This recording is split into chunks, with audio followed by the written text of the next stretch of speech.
এই পৃথিৱীখন সঁচাই বৰ জটিল। আজিৰ তাৰিখত মিছাটোকহে সকলোৱে বিশ্বাস কৰে আৰু সত্য কথা ক'লে সকলোৱে প্ৰমাণ বিচাৰে। যিটো খুব সহজেই পাব পাৰি সেইটোৱেই হৈছে কষ্ট, আৰু যিটো খুব কষ্ট কৰিহে পোৱা যায় সেইটো হৈছে সন্মান। যিটো মনৰ পৰা পোৱা যায় সেয়াই হৈছে ভাল পোৱা, আৰু যিটো ভাগ্যৰ বলত পোৱা যায় সেইটোৱেই হৈছে সঁচা বন্ধুত্ব। পৃথিৱীৰ সকলোতকৈ সুন্দৰ সম্পৰ্ক কোনটো জানেনে? যিটো সম্পৰ্কত এজনে আনজনৰ পৰা সমান গুৰুত্ব পায়। ইয়াতকৈ জানো আৰু ভাল সম্পৰ্ক কিবা থাকিব পাৰে? কিছুমান মানুহে দুটা সময়ত আপোনাক সাক্ষাৎ কৰিব। যেতিয়া আপুনি সফলতা লাভ কৰিব তেতিয়া তেওঁলোকে আপোনাক শুভেচ্ছা দিবলৈ আহিব, আৰু যেতিয়া আপুনি সম্পূৰ্ণৰূপে ব্যৰ্থ হ'ব তেতিয়া আপোনাক কথাৰে আঘাত কৰিবলৈ আহিব। সম্পৰ্কবোৰক জোৰ কৰি জীয়াই ৰাখিব নালাগে। এটা ভাল সম্পৰ্কত প্ৰতিজনৰ মাজত এটা টান থাকিব লাগে, মনত আপোনত্বৰ ভাৱ থাকিব লাগে। অকলশৰীয়াকৈ থকাৰ লাভ কি জানেনে? কেতিয়াও মিছা অভিনয় কৰিবলগীয়া নহয়, কেতিয়াও কাকো হেৰুৱাৰ ভয় নাথাকে, কষ্ট পাবলগীয়া নহয়, শান্তিৰে নিশা শুব পাৰি।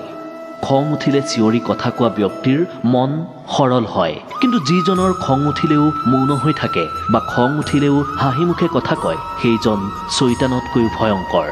মানুহে যিমানেই দামী পোছাক পৰিধান নকৰক, যিমানেই ভাল ৰূপসজ্জা নকৰক, তেওঁৰ আচল ৰূপ লুকাই থাকে তেওঁৰ চৰিত্ৰ, ব্যৱহাৰ আৰু কৰ্মৰ মাজত। যদি আপোনাক কাৰোবাৰ সৈতে ভাগ্যই মিলায় তেন্তে এই পৃথিৱীত আপোনালোকক আঁতৰ কৰাৰ কাৰো শক্তি নাই।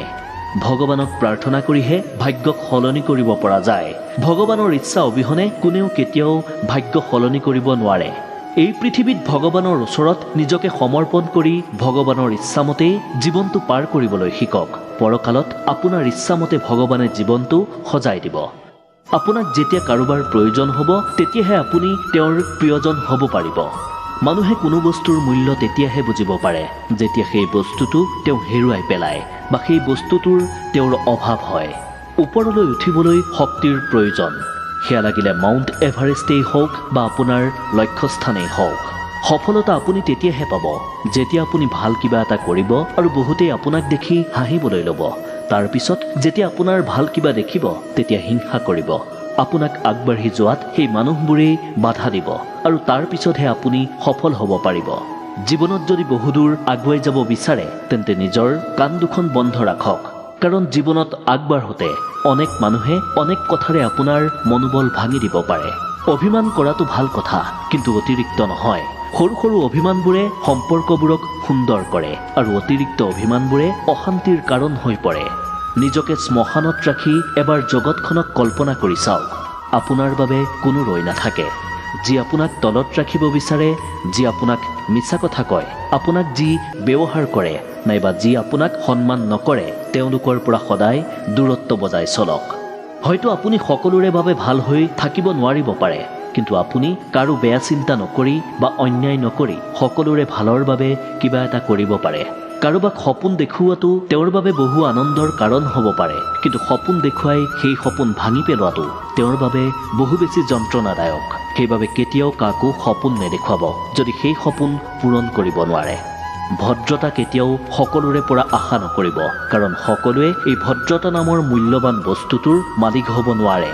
সুখ নাই বুলি কোৱাটো ভুল, সুখ সকলোতে আছে, কিন্তু সেই সুখৰ ভাগ্য সকলোৰে ওচৰত নাথাকে। এটা কাউৰীয়ে এটা ভাটৌক সুধিলে, তুমি পিঞ্জৰাত কিয় আছা? তেতিয়া ভাটৌটোৱে দুখী মনেৰে উত্তৰ দিলে, কাৰণ মই কথা পাতিব পাৰোঁ, সেইবাবেই পিঞ্জৰাত আবদ্ধ। কিছুমান মানুহৰ স্বভাৱ কেতিয়াও সলনি নহয়। তেওঁলোকক যিমানেই মৰম নিদিয়ক, যিমানেই ভাল পোৱা নিদিয়ক, তেওঁলোকে এদিন প্ৰতাৰণা কৰিবই, কাৰণ তেওঁলোক স্বাৰ্থপৰ। ভাল স্মৃতিয়েই হওক বা বেয়া স্মৃতিয়েই হওক, এদিন স্মৃতিবোৰ দুখৰ কাৰণ হৈ পৰে। কোনেও কেতিয়াও মন ভাঙিব নোৱাৰে, যিটো ভাঙে সেইটো হৈছে বিশ্বাস। কোম্পানীৰ চাকৰিৰ কেইটামান বৈশিষ্ট্য আছে। কামৰ আৰম্ভণি আছে কিন্তু শেষ নাই, কষ্ট আছে কিন্তু লাভ নাই, দাম আছে কিন্তু নাম নাই। আন্ধাৰ হ'লেহে পোহৰৰ মূল্য বুজি পোৱা যায়, আৰু দূৰ হৈ গ'লেহে আপোনজনৰ মূল্য বুজি পোৱা যায়। মধ্যবিত্তসকলে উপন্যাস নপঢ়িলেও হয়, কাৰণ তেওঁলোকৰ জীৱনৰ প্ৰতিটো মুহূৰ্তই এখন উপন্যাসৰ বাস্তৱ চৰিত্ৰ। জীৱনলৈ ব্যৰ্থতা আহিবই, সেই বুলিয়েই কেতিয়াও হাৰি নাযাব। এটা কথা মনত ৰাখিব, প্ৰতিটো অন্ধকাৰ নিশাৰ শেষত এটা সুন্দৰ পুৱাৰ আৰম্ভণি হয়। অভিজ্ঞতাৰ জৰিয়তে দক্ষতা তৈয়াৰ হয় আৰু অভিজ্ঞতা আহে ব্যৰ্থতাৰ জৰিয়তে। সেইবাবে ব্যৰ্থতাক কেতিয়াও বেয়া দৃষ্টিৰে নাচাব। ব্যৰ্থতাই হৈছে সফলতাৰ প্ৰথম ধাপ।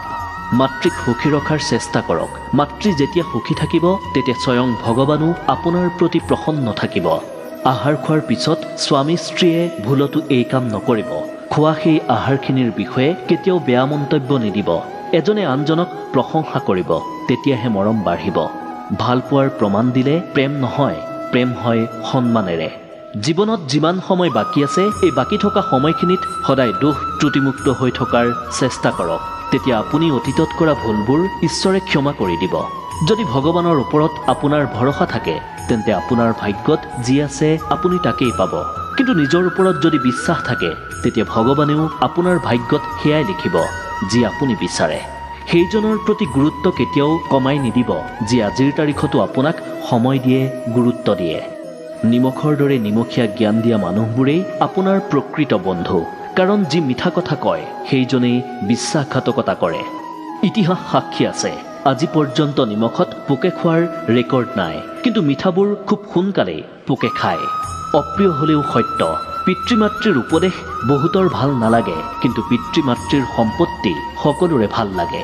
তিনিজনক কেতিয়াও আপোনাৰ ঘৰত প্ৰৱেশ কৰিবলৈ নিদিব। 1. আপোনাৰ শত্ৰু, 2. মুখা পিন্ধা বন্ধু আৰু 3. সাধুৰূপী ভণ্ড।